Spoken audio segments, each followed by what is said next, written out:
um evangelista chamado Billy Sunday, ele costumava dizer: se você não tem alegria na vida cristã, existe um vazamento em algum lugar do seu cristianismo. Se você não tem alegria na vida cristã, pode procurar, porque em algum lugar da sua vida, do cristianismo que você vive, está tendo algum vazamento, porque uma das marcas, aleluia, do crente é a alegria. Romanos 14, 17, se não me falha a memória, vai falar que o reino de Deus não consiste nem comida nem bebida, mas alegria e paz no Espírito Santo. Glória ao nome do Senhor. Agora, algo interessante, a gente vive numa época em que as pessoas parece que tem tudo para estar mais felizes, porque alguns pensam ou acreditam que o que vai trazer mais alegria talvez seja um salário maior, talvez seja bens de consumo, talvez seja a troca de um político. Há quem acredita que nós estamos num processo de evolução na reencarnação, e cada vez que você morre e renasce, você nasce melhor. E todos os dias milhões de pessoas morrem e milhões de pessoas nascem. Mas quando nós olhamos para a atualidade, como foi bem dito aqui, nós vemos que, eu não sei vocês, mas a impressão que eu tenho é que o mundo não está melhorando. Mas há uma palavra que o Senhor Jesus ele profetizou, falando que por aumentar a iniquidade, o amor de muitos esfriaria. E eu, lendo, pesquisando sobre essa palavra que o Senhor colocou no meu coração, a alegria, ela está vinculada ao amor, mas não um amor comum, não amor eros. Tem pessoas que procuram a sua satisfação, a sua alegria no amor eros, no amor sexual, alguns no amor familiar, no amor estorge, no amor filéu, no amor de amigos, mas parece que não se satisfazem. Sabe por quê? Uma noite de prazer acaba, e muitas vezes a gente vê notícias após notícias, o feminicídio aumentando grandemente. E um dia eu estudando sobre isso, eu me choquei, eu não lembro aqui os dados exatamente, mas o número de mulheres que são assassinadas. E o porquê dessa palavra feminicídio? Que a maioria são de parceiros ou ex-parceiros. Então, se o amor eros, se o desejo sexual fosse suficiente para satisfazer e trazer alegria ao homem, à mulher, não haveria tantos assassinatos, tantos excessos e acessos de fúria por pessoas que um dia antes, momentos antes, estavam deitados numa cama. Então não é um amor eros que eu estou falando, não é amor filéu, não é amor estorge, não é amor de família, porque a gente vê a palavra do Senhor se cumprindo. Às vezes filhos contra pais, pais contra os filhos, um amor deturpado. Às vezes a gente vê um amor injusto de uma mãe com um filho que tenta proteger ele no erro.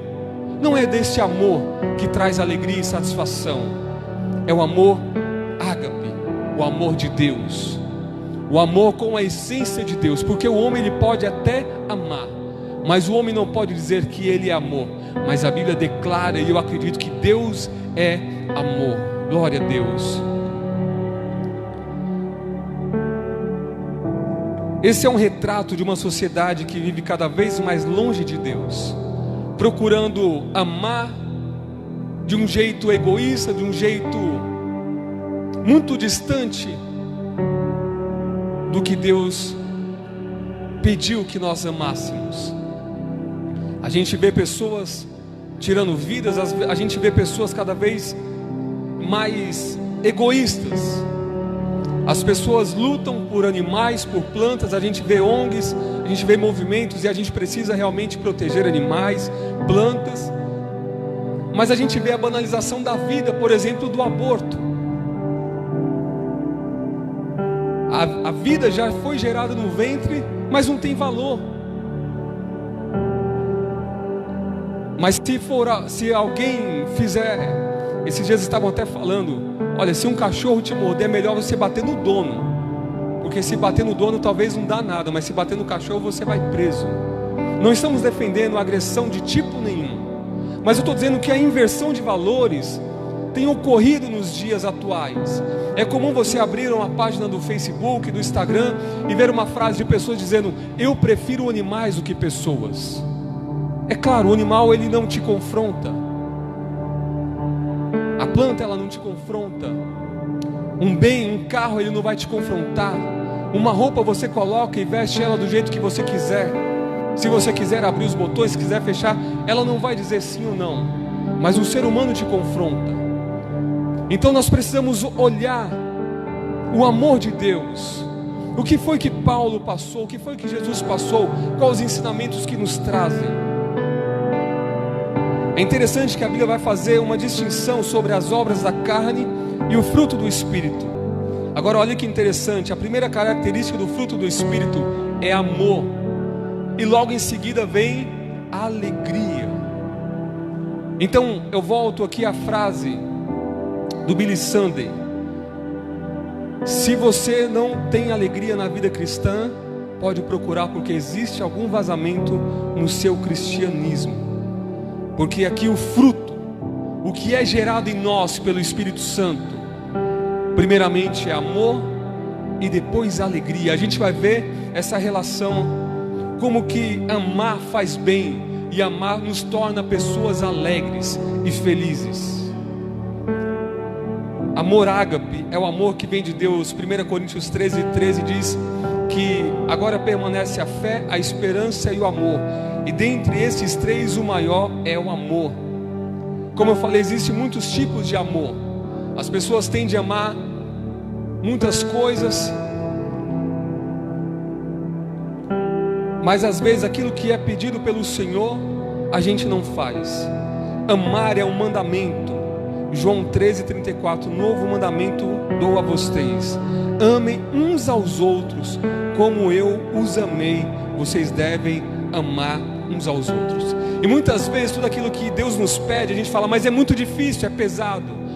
Mas isso não faz sentido, porque em Mateus 11 o Senhor vai dizer que o jugo dele é suave e é leve. Então pesado é o pecado. Às vezes a gente tem dificuldade de acreditar, mas tudo aquilo que você faz, que eu faço, que é nos pedido pelo Senhor, a recompensa ela é muito maior e melhor. Tudo que Deus nos promete tem o objetivo de nos fazer plenos.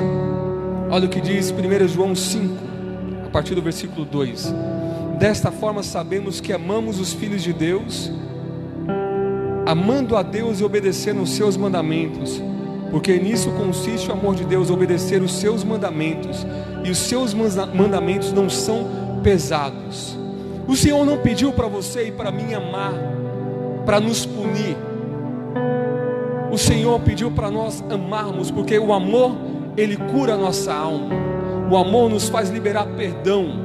O amor nos faz sermos alegres. Se você acredita na palavra do Senhor, aleluia, como eu também acredito, em Gálatas 5:22, se você quer ter esse fruto gerado em você, se eu quero ter esse fruto gerado em mim, do amor e da alegria, aleluia, se eu quero ter paz, se eu quero ter alegria, se eu quero ter domínio próprio, todos esses outros frutos não vão acontecer sem antes aprendermos a amar.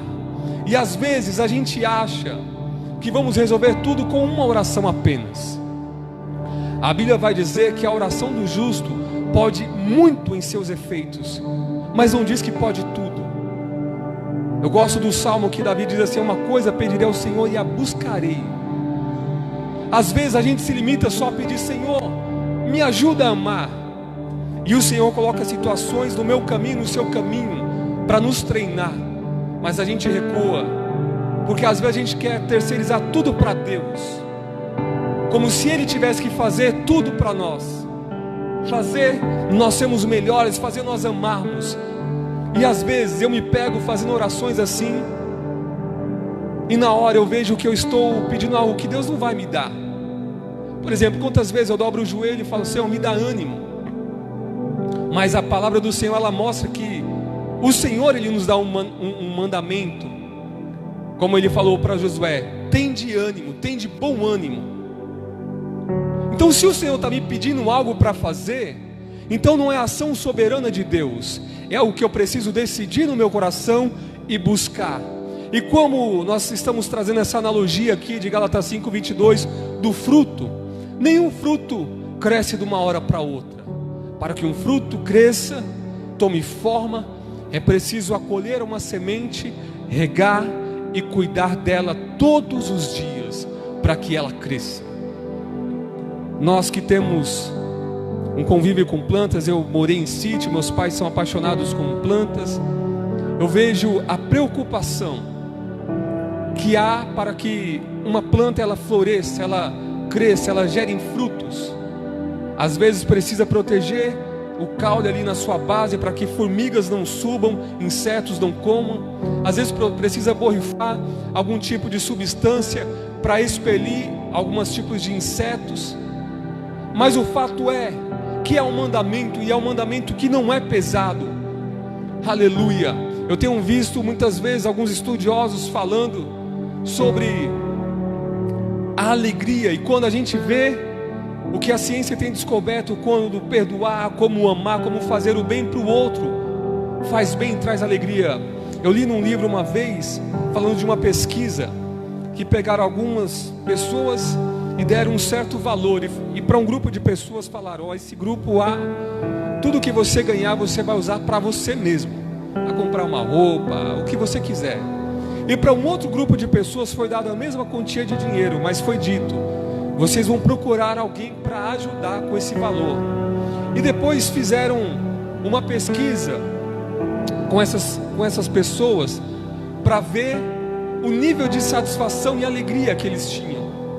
E aqueles que gastaram consigo, às vezes ficaram insatisfeitos com o que compraram, mas aqueles que ajudaram outras pessoas sentiram uma grande satisfação. É o que a Bíblia está falando. Os mandamentos do Senhor não são pesados, são para nos dar plenitude de vida, porque o Senhor é o maior interessado para que eu e você tenhamos alegria.